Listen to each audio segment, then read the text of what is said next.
Hey everyone, hope you're well. What is speed to fly in cross-country and in paragliding races? Well, it's I'm not sure, to be honest. It's something that people talk a lot about, and I think it's worth trying to explain. So the first time I looked into this, it was in Bruce's 50 Ways to Fly Better, really good book, recommend it. And in short, it's basically the idea that you can cover more distance, horizontal distance, in less time if you get the right amount of gliding and thermaling. So in this particular example, you can see that it's saying that the red glider just flies at trim speed and gets to the thermal higher, but the blue glider steps on the gas, gets there faster but lower, but it takes less time to climb to the level that the red glider would be than the time it takes the red glider to get to that point. So at this point, the speed to fly would be better to fly because of the distance between the thermals and the strength of the thermals. It's better to fly faster than to fly slower. And this is changing all the time. It's not always faster is better. I recommend reading all of this and looking into the pictures, especially, different glide ratios, different speeds, how long you spend thermaling versus how long you spend gliding. And there was another cool one here. God damn, great video, Andre. There we go. That this is a different, this is like reading the days a little bit different, but basically you can see that if you're doing this calculation of speed to fly on various thermals at the end of a long cross country or a race, is going to make a big difference if you get there sooner or later. So because I've been wanting to tackle getting involved with trying to make my own game, this is what we're looking at today. So here we are inside Unity. Unity is a program that you can use to develop games. Evan's Paragliding Sim is made with Unity. Glider Sim is made with Unity. I never tried it myself, but I wanted an excuse. I wanted a small project to try it out. So there's game objects and things that you can move around and give different properties. But really the bulk of the work is made through code. So for instance, here you can see that I have a load of different speeds and little ways to turn it, and I'm saying, if the player does this, then do that, and then the different ways things are calculated. And after I spend a couple of days on this, kind of learning the interface and watching a lot of tutorials, you can actually play a little game. So you can go left and right with your little guy, and you can press speed bar or you can press the brakes. And what it does, the speed bar increases your descent rate and your horizontal speed, and pressing the brakes decreases both your vertical speed and your horizontal speed. And then I've made these little boxes. So this box represents sync. So if we go through it, oh, and I've also put this little thing at the back that is kind of like a visual representation of your glide angle. So it just calculates the vector that you're in. So as you can see, we're in sync now. So you could actually physically see, look, I'm pressing the accelerator, speed bar, and our glide angle gets a bit better. If we press the brake, it gets worse. So if you're in sync, accelerate, don't brake, which is really funny to see, because that's one of the main things I wanted the simulator to do, is to see if we can do these non-intuitive things that we learn or that we read in books to actually be true if we try to simulate it. Here we have a bit of lift. So when you go here, your vertical speed is now positive, and obviously we're still at trim speed because I'm not doing anything, I'm just pressing left and right. But if I press speed bar, we're descending faster, so we don't go up as fast. And if we press the brakes, we go up a bit faster, which is quite interesting, and it seems to work as expected. So after I was done with that, I created like a different scene. So now with some better looking paragliders, I wanted the thermals and the sync to be generated automatically, so there's a bit of randomness. So all I'm doing here is at the start it picks a random length. In fact, I think you can choose here what game length you want, and also if the thermals are visible or not. I've put little fluffy clouds on the top of each thermal so that we can tell the difference if we if we have these off. And this is the arena that you're flying in. At least you can tell where the thermals are, kind of, but you can't tell where the sink is. And it's got the same thing. You know, it has a little bit nicer animation. By the way, the Pablo, he has his own YouTube channel, and he's been helping me with this. So a lot of the stuff he's helped me just refine it and make it a lot better. So thanks a lot, Pablo. Go and check out his YouTube channel. And so yeah, so the mechanics are still the same. We have a little bit more graphics here, so we can see that, you know, we have a distance. This distance that it says here for the purple player is from the start. Altitude, this is speed horizontal, speed vertical, and your glide ratio. So maybe in a bit more of a better way, we can see, like, if we press the speed bar, our glide ratio goes from 10 to 6. And if we press on the brakes, it goes from 10 to 8. So again, it's that thing of, should we be flying faster or should we be flying slower? And because I think it's way cooler if we get to play with other people, I've made it like just local multiplayer. So if you have someone else, you can share the keyboard and do it that way. Okay, so let's make a test on speed to fly.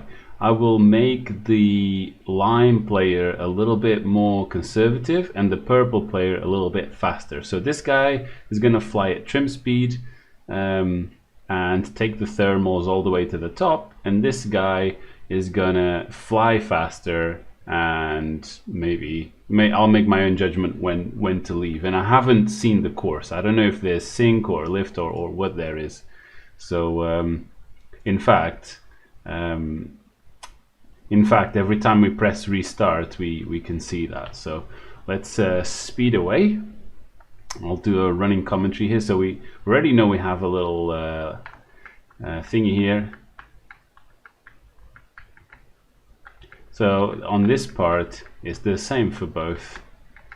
So, but the purple did get to the thermal a little bit faster, so he's already ahead. He's not ahead, but he's higher. It's a bit tricky to control both at the same time. So here we go. Now the purple's going to speed ahead. He's lower, so he's risking more. And he's getting low. Oh, and we got some sink there, but I'm just powering through it. And but there's looks like there's another little thermal ahead, so they'll get to that first. So now we're definitely lower, and now we're going to see if the math checks out. So the purple should get higher before, yeah, there you go, before the lime player reaches us.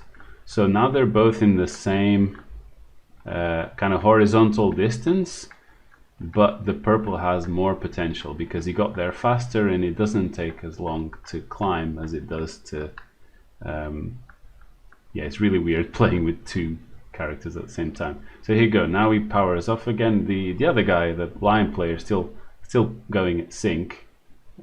Sorry, still going at trim speed. And the purple player is taking some risks again. I actually can get a little feel for how long you still have to go, because this game is 1,000 long, and you can say from the distances that at least the purple is on 600. So whoop, there we go, some sync there. I need to do some kind of background image to this, so it's a bit easier to see them. But I'm really happy with how the mechanics are turning out. Obviously now we need some kind of, oh, there's more sync again. At this point, if I was the purple, I would kind of slow down a little bit, because he's in front. He doesn't need to take a lot of risks. But now we've seen the thermal, we've seen some birds, we've seen the cloud in this situation, and we're much slower than the other one, than the lime. But he still's going to take time to get to us, and we're already thermally. and we can see the finish line. So from here there would be no point in thermaling anymore, because we know our glide ratio is enough to finish, and we were kind of like at the same altitude as the lime. So I think that shows well the speed to fly principle. Obviously this guy now can also see the finish line, and his glide computer is saying, no, don't thermal, just go for it, because you can get there with plenty of height. So that's it. I mean, we can obviously restart this real quick, and we'll wait until we have a really bad one.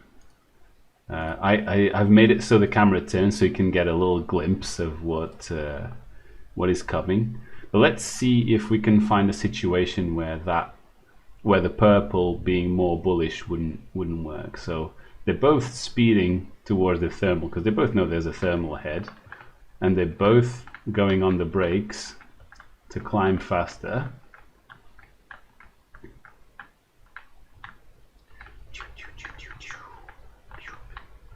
Let's make them both adhere to regulations and not fly into the cloud. And now again we have lime on trim speed, and we have purple on speed bar. The only thing I'm going to do different is I'm going to step on the speed bar for the lime when we're in sync. So the lime one is optimizing for maximum glide at all times, and the purple is just pressing on the speed bar willy-nilly. So speed bar on the purple, on the lime, sorry. And the and the purple is just accelerating all the way to the ground. There's a little bit more sync coming up. There you go.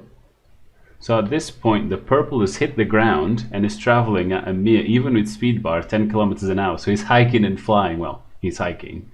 So this is a classic Red Bull X-Alp situation, where the pilot that is flying slower can glide further, because it's at trim speed. Oh, now he's got some sync as well.